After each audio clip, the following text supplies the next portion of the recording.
在外头睡这一夜呀，还是挺害怕的。好在平安无事。这早上起来，最起码得有个零下8度到零下10度的气温。睡袋上啊，包括帐篷上啊，很多冰霜，晒一晒装备。还好今天上午是有太阳的，晴空。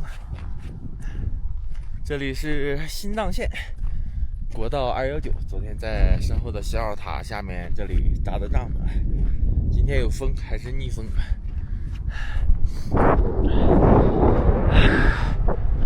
看一眼上午10点钟的海拔4150的天气啊，远处的雪山清晰可见，下面的河水滔滔不绝，水流缓的地方呢都结上了冰，包括我的水桶里面。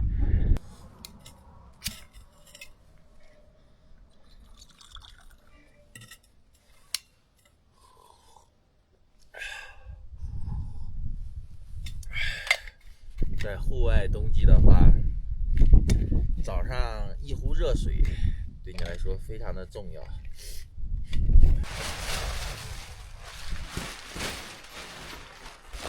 这个帽子今年戴了1年了，感觉是时候退伍了，朋友们。现在的天气太冷了，白天也始终在零下几度了。现在河面上飘着很多冰花了，用不了多久就会彻底冰封住了。这些冰块现在没有冻结实，上午的话呢，又会随着水流呢被冲刷下来。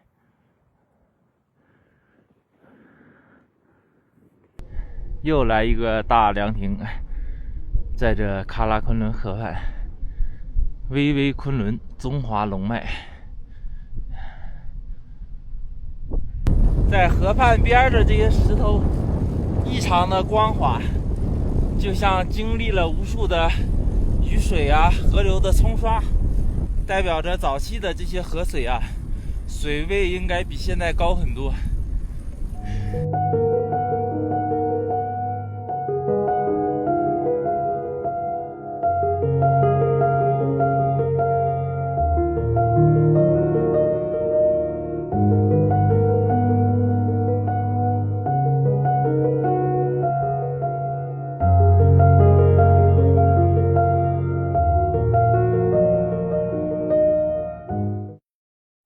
今天的海拔不用上升太多，也就100米，但是起起伏伏也挺累呀。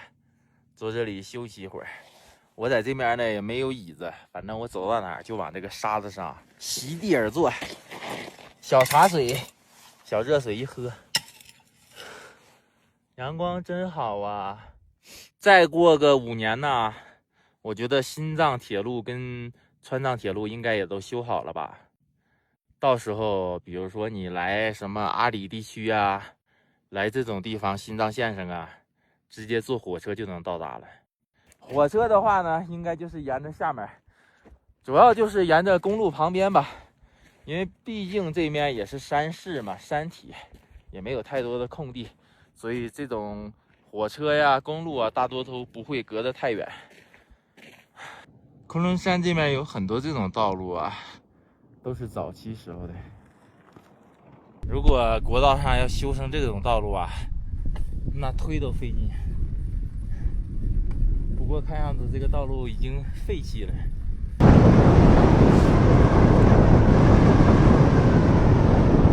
下方就是大红柳滩了，新藏线重要补给之地，坐落在群山中间。大红柳滩的位置海拔4200，但是这里周边的平均海拔都在4800以上啊，就这一块低洼的地势了。过了这里，再往前的下一个补给地就是西藏了。山体上写着中国矿都最美河安，但是这里的地势没有30里营比较开阔，所以这边的建设好像没有那种大规模的。219中国最美边境风景线，新疆南大门，也就是说我们还有174公里才能离开新疆。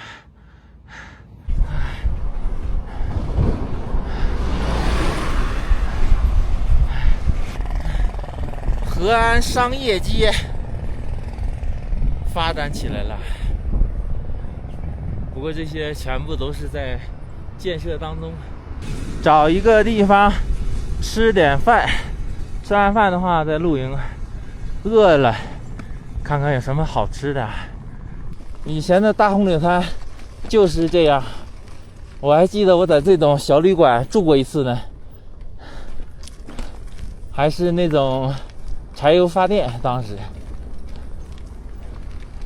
面条、饺子，这里还卖水果呢。有油泼面吗，老板？我来个油泼面吧。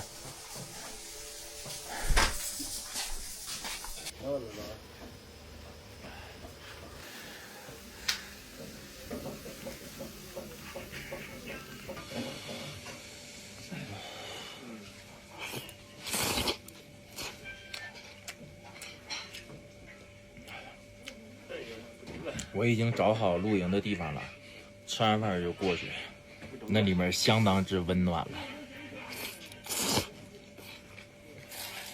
这个露营地这里唯一有一点不好的，可能会稍微有点吵，人来人往吧。但是在这种地方高海拔，有一个房子而且还暖和，确实要舒服很多啊。唉，直接进去啊！哦，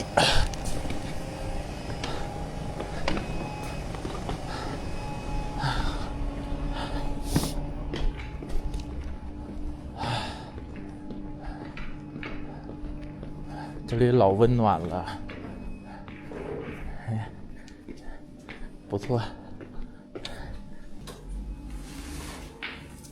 这里不知道谁铺的，还有东西。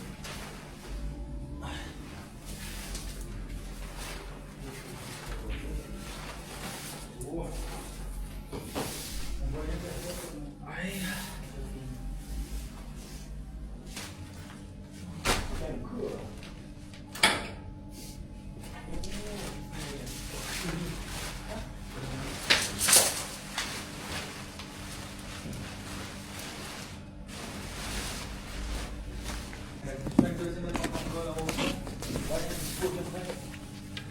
打2杆台球，以前我特别喜欢，好久没打了。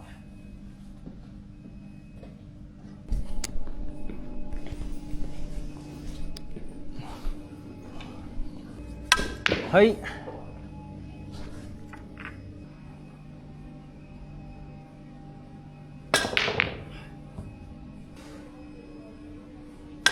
好久没打了。哎。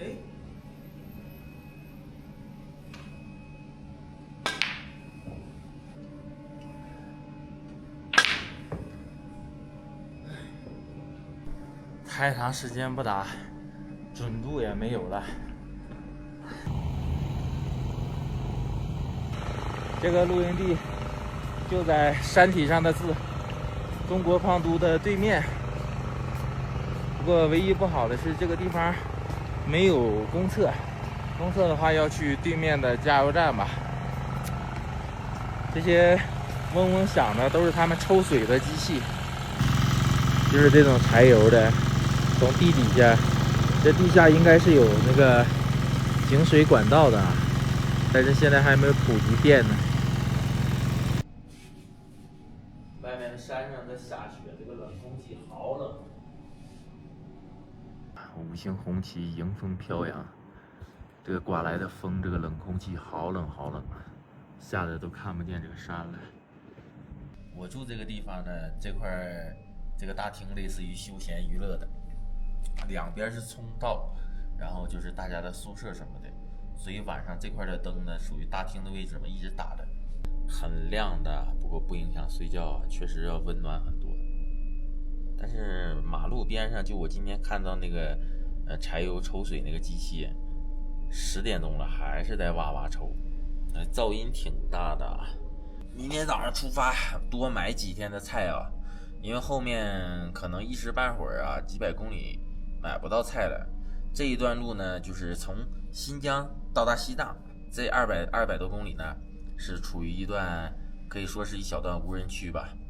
因为这一段路没有任何的村庄，可能会有个别的比如说工地啊这一类的，但是村庄是没有的。这里的海拔是4200，明天出门就爬坡，然后爬到4500、4800、5000、5200，就这么就上去了。要在5000以上的海拔待好久，朋友们。今天视频就到这里了，咱们明天再见。